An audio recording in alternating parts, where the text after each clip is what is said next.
Land heldur áfram að rísa við Svartsengi og fjallið Þorbjörn við Grindavík hefur hækkað og lækkað á víxl í jarðhræringunum. Dregið hefur úr skjálftavirkni en vísindamenn telja enn mikla hættu á eldgosi. Ísraelsher sprengdi til grunna tugi fjölbýlishúsa á Gaza í gær þar sem vel á annað 100 létu lífið. Bandaríkjamenn segja að herinn verði að tryggja betur vernd almennra borgara. Sjávarrof hefur aukist samfara hlýnun síðustu ár og ógnar húsum margra Breta. Náttúruverndarsamtök ætla að krefjast þess fyrir dómstólum að íbúar séu varðir fyrir áhrifum loftslagsbreytinga.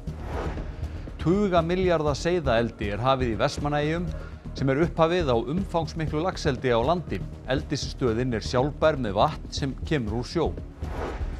Í dag er fyrst í aðventu og því var fagnað víða. Ljósin voru tendruð á Óslóartrénu í miðborg Reykjavíkur og kafarar syntu í kringum jólatré í Þingallavatni.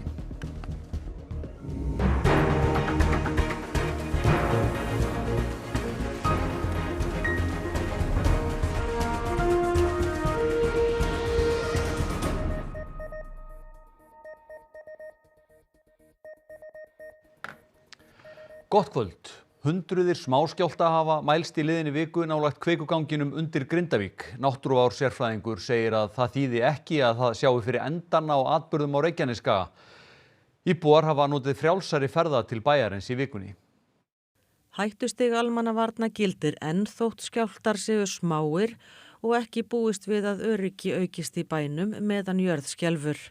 Í byrjun vikunar voru reglur rýmkaðar vegna dvalar íbúa í bænum og einnig gátu fyrirtækja eigendur sem starfa innan Grindavíkur hafið starfsemi á ný að hluta svo sem vélsmiðja, fiskvinnsla, útgerð og bakari bæjarins auglýsir opnun á morgun. Fólk hefur mátt vera á ferli í bænum frá 7 til 5 síðdegis. Kristín María Birgisdóttir, upplýsingafulltrúi Grindavíkur bæjar og íbúi, segir að allra mest brenni á fólki að fá að gista í bænum en sum húsana séu þó enn að gliðna í sundur. Skjálftavirkni síðustu daga hefur bara verið svona frekar stöðu á milli daga. Við hefum fengið svona 300 til 500 skjálfta á dag nærri kvikuganginum og frá miðnætti í dag eru komnir 400 langmest smá skjálftar. Þessi vika hefur þá kannski að því leytinu til verið róleg? Já, en þannig að atburðurinn er enn í gangi og töluverð virkni á svæðinu. Landið heldur áfram að rísa við Svartsengi. Landrisið við Svartsengi heldur áfram, fór nokkur hratt á stað, hefur kannski dregið aðeins úr því undanfarna daga en er ennþá þó nokkur hratt með við áður. Fjallið Þorbjörn hefur hækkað og lækkað á víxl. Land seig á Þorbirni það bil 80 cm á stuttum tíma þegar kvikugangurinn myndaðist þann 10. nóvember. Land reis aftur en Þorbjörn náði ekki fyrri hæð. Síðan þá er fjallið lægra en fyrir umbrotin.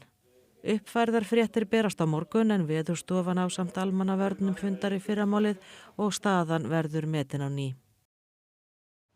Yfir 160 létu lífið í 2 árásum Ísraelshers á Gaza í gær. Varaforseti Bandaríkjanna segir að Ísraelar hafi rétt til að verja sig en það skipti máli hvernig.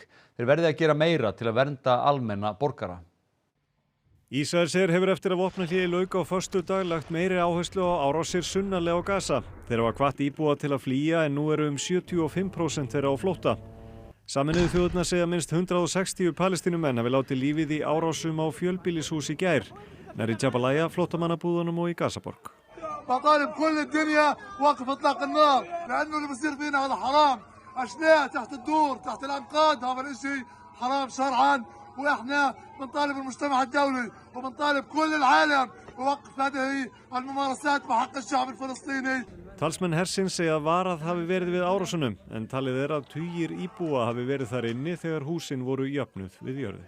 الصباح اليوم السبت طبعا أتى إلينا شهداء أعداد كثيرة ولكن العدد الأكثر كان منهم الأطفال. هناك أكثر من 15 طفل صغير يتراوح ما بين عمر 2 إلى 8 أعوام و9 أعوام. هؤلاء الأطفال الأبرياء يقصفون وها هم أمامكم كما تشاهدون يقصفون وهم في بيوتهم آمنون. Bandaríkin hafa stutt Ísraelsmenn og rétt þeirra til að verja sig fyrir árásum Hamasliða en sá stuðningur að þeirra sögn bundinn ákveðnum skilyrðum. As Israel defends itself, it matters how. The United States is unequivocal. International humanitarian law must be respected. Too many innocent Palestinians have been killed. Frankly, the scale of civilian suffering and the images and videos coming from Gaza are devastating. We believe Israel must do more to protect innocent civilians. Einn lét lífið og 2 særðust í hryðjuverka árás í París í gærkvöld. Maður vopnaður hnífi og hamri réðist á hóp fólks í miðborg frönsku höfuðborgarinnar, stakk fyrst þýskan ferðamann en leigubílstjóri skarst í leikinn og reyndi að stöðva hann. Á flótta undan honum veittist hann að 2 öðrum en þeir særðust ekki lífshættulega. Árásarmaðurinn var handtekinn stuttu síðar en lögregla þekkir til hans. Hann var dæmdur í fangelsi árið 2018 fyrir að skipuleggja hryðjuverk í París. Hæsta viðbúnaðarstigi var lýst yfir í Frakklandi í október af ótta við árásir sem tengdust átökunum fyrir botni Miðjarðarhafs. Ce que je sais, c'est qu'il aurait prononcé effectivement le mot d'Allah Akbar, et il l'aurait prononcé au chauffeur de taxi qui voulait intervenir, et il l'aurait prononcé aux policiers puisqu'ils me l'ont dit. Il aurait également dit, de toute façon les caméras piétons des policiers ont été enclenchées, donc tout a été filmé, qu'il en voulait à ce qui se passait à Gaza et que la France serait complice de ce que faisait Israël. Et il aurait dit qu'il en avait marre de voir des musulmans mourir. Vopnfirðingar hafa bæst í hóp þeirra sem gefast upp á að reka hjúkrunarheimili fyrir greiðslurnar sem ríkið skammtar. Sveitarfélagið hefur greitt næstum 400 milljónir með rekstrinum þó hann tilheyri ekki hlutverki sveitarfélagsins. Fyrir áratug kom til greina að loka hjúkrunarheimilinu Sundabúð á Vopnafirði en úr varð að hreppurinn tók við rekstrinum. Ríkinu ber að greiða fyrir öldrunarþjónustu en ríkisféð hefur ekki dugað á Vopnafirði eins og víðar. Á hreppskrifstofunni sveitarstjórinn að skoða drög að fjárhagsáætlun næsta árs. Þar liður sem Vopnfirðingar vilja losna við. Yfir 72 milljónir í meðlag með Sundabúð, 110.000 á hvern íbúa vegna þjónustu sem sveitarfélagið á ekki að greiða fyrir. Sveitarfélagið hefur þurft að greiða með rekstri Sundabúðar tæpar 400 milljónir síðan að tóku rekstrinum á þessum 10 árum og það töluvert hár baggi fyrir svona lítið sveitarfélag. Það bara svo margt sem að hægt að nota 400 milljónir í. Þið reynduð að fá þennan kostnað bættan? Við sendum fyrsta kröfubréfið árið 2020 og niðurstaðan kom ekki fyrir þessu ári. Að lokasvari var að við fáum ekki meira greitt, þóttu við fengið smæðarálag auðvitað, en það dugur þó ekki. Þannig að við erum bara ánægð að það sé komið niðurstaða í þetta mál.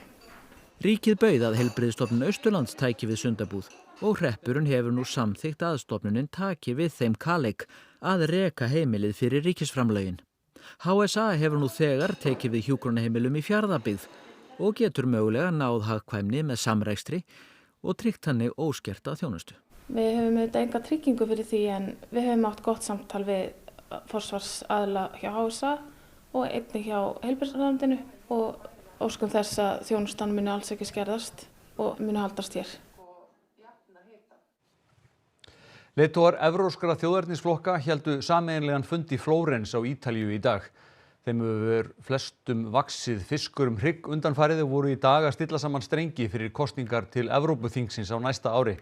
Þar stefna þeir að því að bæta verulega við sig fylgi og bjóða Evrópubúum skýran valkost við stefnu þeirra flokka sem nú halda stjórnartaumana, hertari innflytjendastefnu, draga úr miðstýringu Evrópusambandsins og tryggja að ekki verði gengið of langt í viðbrögðum við loftslagsbreytingum. Oggi presentiamo agli italiani e a tutti gli europei un'idea di Europa diversa, l'Europa dei diritti contro l'Europa dei tagli. Nel mio paese, la Francia, ci stiamo preparando a dire ciao Macron. Siamo impegnati nella stessa grande lotta, una lotta per i nostri popoli, per le nostre patrie, per le nostre libertà. Plássleysi stendur frekari uppbyggingu hjá fyrirtækjum á hafnarsvæðinu og Sauðárkróki fyrir þrifum. Hönnun nýrrar hafnar langt komin og hafnarstjórinn vill hefja framkvæmdir strax. Þó ekki væri mikið að vera á bryggjunum í Sauðárkrókshöfn þegar við vorum þar á dögunum, eru umsvifin þar jafnan mikil. Hafnarstjórinn segir starfsfólki finna vel fyrir þrengslum sem orðin í höfninni þegar mest gengur á. Þegar allur flotinn í höfn fiskmarkaðurinn á fullu og flutningaskip að koma, þá þetta orðið bara mjög þröngt hjá okkur. Sveitarstjórinn segir að mesti vaxtabroddur og nýja atvinnulífun á Sauðárkróki sé við hafnarsvæðið. Framtíðar uppbygging fyrirtækja þar sé því háð nauðsynlegri stækkun hafnarinnar. Og hér eru fyrirtæki í stækkunarhugleiðingum eins og Fisk Seafood með nýtt hátækni fiskvinnsluhús. Steinullaverksmiðjan er í stækkunarhugleiðingum og Dögun rækjuvinnsla og Kjarninn og fleiri, þannig að hér kalla umsvifin bara á nýja höfn, nútímalega höfn. Þar þurfi bæði stækkun og meira viðlegupláss en ekki síst meira dýpi. Og það ný ytri höfn á teikniborðinu komin á samgönguáætlun en ekki 5 ára framkvæmdaáætlun. Það verður að breyta, segja Sigfús og Dagur. Það liggi mikið á. Þegar við sjáum hérna á bakvið núverandi höfn, hún er bara með 8 metra djúpristu getu fyrir skip, en við þurfum helst að komast í upp undir 10 metra og það er svona það sem þarf að gerast innan mjög fárra ára. Nei, við getum ekki beðið lengur. Við þurfum að fá þetta bara helst á morgun. Bretar búsettir á strandsvæðum finna fyrir að landið hverfur undan þeim hraðar og hraðar. Bresk náttúruverndarsamtök hafa höfðað mál gegn yfirvöldum fyrir að vernda ekki íbúa fyrir áhrifum loftslagsbreytinga. Búist er við að sjávarborð hækki á næstu árum samfara hlýnun en mjög misjafnt hversu mikil áhrif þess verða. Sjávarrof töluvert víða á Bretlandi og íbúar segja breytinguna mikla á örfáum árum. The sea is now actually here at the base of the road. This place is worth zero. I can't move out. I've got nowhere to go. I haven't got the money to go and buy another place. I'm on a pension. Would you buy it looking at the sea, how close the sea is now? Bærinn Hemsby við austasta odda Englands og þar nagar hafaldan hratt úr landinu. Þar eru mörg hús í hættu og náttúruverndarsjóðurinn Vinir jarðarinnar ætla að láta reyna á rétt íbúana fyrir dómstólum. This case is bringing some very brave individuals together to take human rights claims to help exemplify the problems that the lack of action and the lack of a credible plan is actually impacting their basic human rights to life and home and to peaceful enjoyment of possessions and we believe that to be a first of its kind in the UK. Íbúar hafa lengi barist fyrir því að eitthvað verði gert til að bregðast við. Different countries are handling it far better. If you just go a few miles that way and go to the Dutch coast, the Dutch government are taking it far more seriously. Kevin Jordan keypti húsi í Hemsby fyrir 14 árum. Hann vann í olíuiðnaði í 30 ár og segir að sér hafi snúist hugur áhrif hans á umhverfið. Climate change wasn't a big issue then. It was kind of this pie in the sky theory that some scientists had that very few people understood or wished to believe. But then the government can't stop climate change. What do you expect them to do? No, they can mitigate. They can help in making it easier. And I do believe they can help stop climate change. How? Well, stop reissuing licenses to offshore oil companies in the North Sea. Tímamót urðu í atvinnulífi í Vestmannaeyjum þegar gríðarstórt seiðaeldi hófst þar í vikunni. Fjárfestingin yfir 30 milljarðar og stöðin sjálfbær með vatn. Stefnt að miklu laxeldi á landi í eyjum. Seiðaeldisstöðin Laxey í botni Friðarhafnar en fyrstu hrognin bárust í byrjun vikunar. Enn eru framkvæmdir í gangi í 12.000 fermetra byggingu.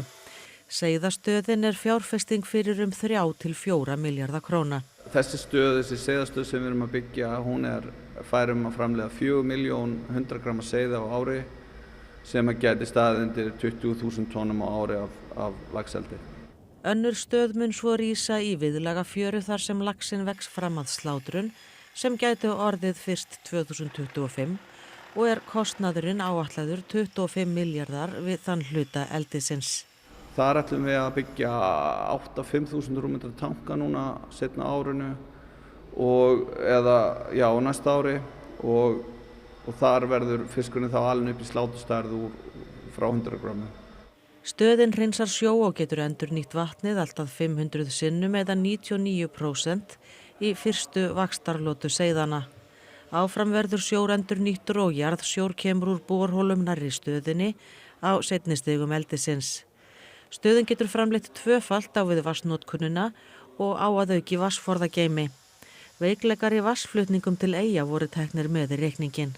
Við vorum meðvitaðir stöðuna hérna í Vestmannaeyjum að við þurfum að deila einni vatnslögn með öllum bænum og okkur fannst bara nauðsynlegt til að tryggja öryggið í rekstrinum að vera færir að bæði spara vatn, ganga vel vatn sem auðlind og líka framleiða vatn. Þannig að við gætum verið öruggir. Landsmenn hyggjast eyða minna í jólagjafir í ár en í fyrra og rannsóknarsetur verslunarinnar spáir samdrætti í smávöruverslun. Urður Örlygsdóttir fréttamaður í miðborg Reykjavíkur. Urður, eru margir að versla? Nei, kannski ekki á þessum tíma en landsmenn eru byrjaðir að kaupa jólagjafir eða í það minnsta farnir að huga að jólainkaupum og sífellt fleiri eru líka snemma á ferðinni og nýta sér tilboðsdaga í nóvember en rannsóknarsetur verslunar hafa verið að skoða jólaverslun landsmanna síðustu vikur. Magnús, er fólk að huga betur á veskinu við jólainkaupin í ár? Já, það er að gera það. Rannsóknarsetrið gerði könnun núna á dögunum þar sem segir að landsmenn ætla að eyða 12.000 krónum minna í jólagjafir í ár. Þannig að við sjáum að það er svona smá, fólk er aðeins að halda það sér.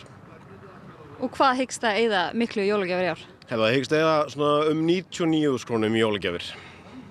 Ok, þið spáðu fyrir að það verði samdráttur í smávöruverslun. Hvers vegna er það? Er verslun að færast yfir á netið?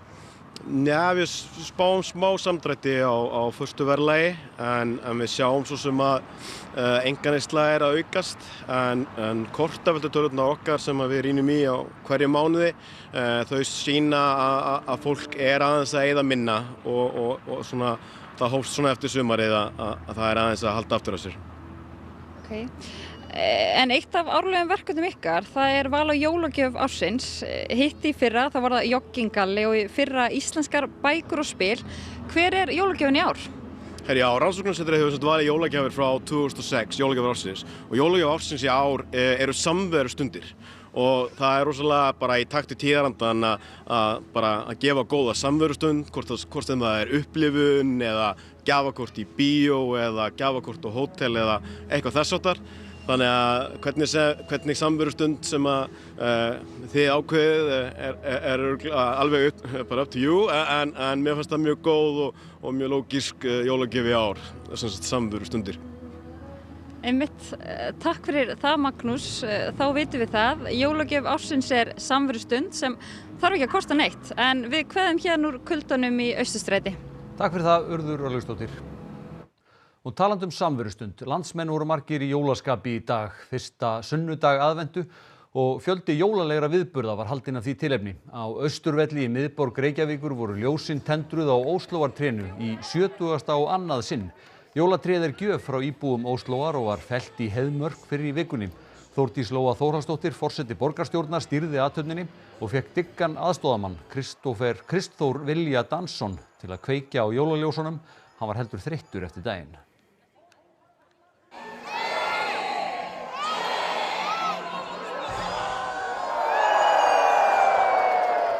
Hann er hálft norskur og hálft íslenskur. Pappans er norskur og ég er íslensk. Og pappans er líka í stjórn Núrmannslaget sem er svona félag normanna á Íslandi. En þá vorum við spurðum það og hann var til.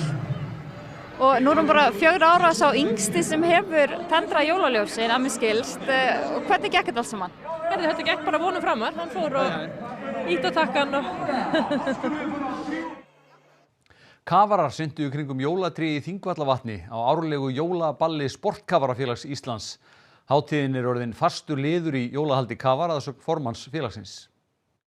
Hér við Þingvallavatn er lítið að vera á yfirborðinu en undir því er verið að halda jólaball. 40 kafarar hafa safnast saman í Davíðsgjá, komið fyrir jólatré í kafi og ætla nú að synda í kringum það.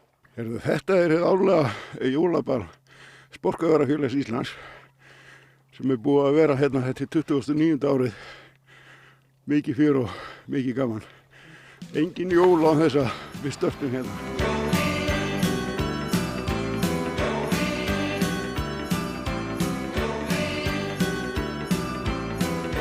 Kveikjum kindum vel, guldalegt frónið á, inn afar notalegt, þótt blási vindar hafi frá, veri nú velkomnir.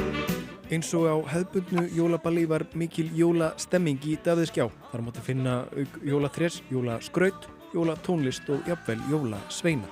Sko, hlutverk jólasins er náttúrulega bara að grípa alla kafarana sem eru bara ykkur í flakki og synda bara í kringum jólatréð, sko. Og bara halda upp í stemmaranum. Ja.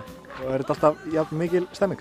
Já, og náttúrulega slegið með þetta í fyrra. Það var alveg 50 manns bara sem fóru í vatnið.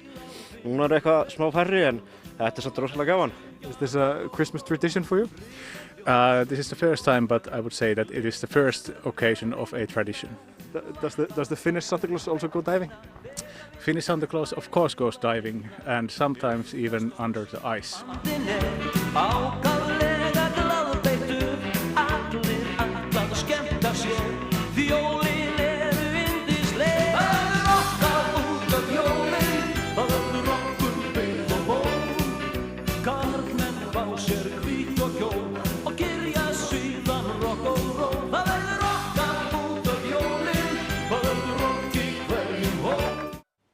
Lítum til veðurs.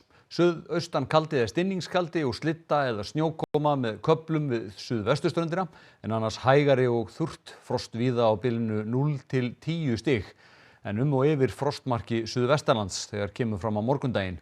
Sigurður Jónsson veðurfræðingur fer nánar yfir horfur næstu daga að loknum íþróttafréttum. Eva Björk Benediktsdóttir sér þær í kvöld. Spennan eykst í riðlakeppninni á HM kvenna í handbolta og við heyrum hljóðið í okkar fólki á mótinu. Við settumst niður með Ingibjörgu Sigurðardóttur landsliðskonu í fótbolta og ræddum ferilinn og komandi verkefni. Og spila var í úrvalsdeild kvenna í körfubolta í dag og mörkunum rigndi í ensku úrvalsdeildinni. Þetta og fleira í íþróttum eftir fréttir. Helstu atriði frétta. Land heldur áfram að rísa við Svartsengi og fjallið Þorbjörn við Grindavík hefur hækkað og lækkað á víxl í jarðhræringunum. Dregið hefur úr skjálftavirkni en vísindamenn telja enn mikla hættu á eldgosi. Ísraelsher sprengdi til grunna tugi fjölbýlishúsa á Gaza í gær þar sem vel á annað 100 létu lífið. Bandaríkjamenn segja að herinn verði að tryggja betur vernd almennra borgara. Sjávarrof hefur aukist samfara hlýnun síðustu ár og ógnar húsum margra Breta. Náttúruverndarsamtök ætla að krefjast þess fyrir dómstólum að íbúar séu varðir fyrir áhrifum loftslagsbreytinga.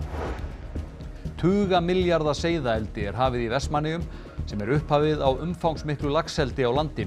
Eldisstöðin er sjálfbær með vatn sem kemur úr sjó. Og í dag er fyrsti aðventu og því var fagnað víða. Ljósin voru tendruð á Óslóartrénu í miðborginni og kafarar syntu í kringum jólatré í Þingvallavatni. Næstu fréttir verða sagðar í útvarpi klukkan 10 í kvöld og vefurinn ruv.is er uppfærður allan sólarhringinn. Takk fyrir samfylgdina helgina. Verið sæl.